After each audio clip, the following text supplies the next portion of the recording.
Hello বন্ধুরা, তো নিচে চলো। নিচে গিয়ে আমি এখন রোদে বসে আছি।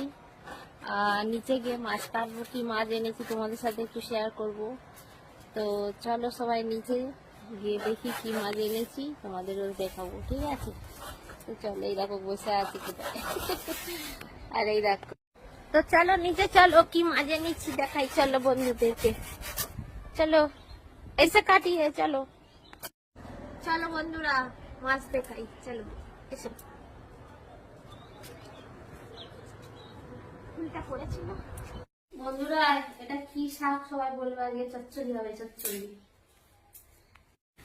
তো বন্ধুরা, এই যে নিতে চলে এসেছি, এ দেখো শাক তো দেখিয়ে দিলাম।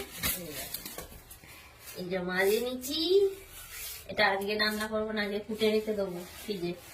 আজকে হবে এই যে, দাঁড়াও কোথায় গেল, আজকের এই যে চিংড়ি মাছটা দিয়ে ওই শাকটা দিয়ে করবো, দেখালাম তোমাদেরকে। আর এই দেখো, এইটা হবে ঝাল। এখন দুপুরে মাছ খাবো বন্ধুরা, এবং গায়ে রক্ত করতে হবে। বৌদি রোগা টোগা হয়ে একদম চেপে গেছে, সবাই দেখতে পাচ্ছ। এখন পুকুরের মাছকে রক্ত গায়ে শরীরে জন্ম করতে হবে, কারণ রক্ত টক্ত সব শুকলাই হয়ে যাচ্ছে। ওই তোমরা সবাই বলতেছো, প্রতিমা বৌদি তোমার কি জুস কমে যাচ্ছে।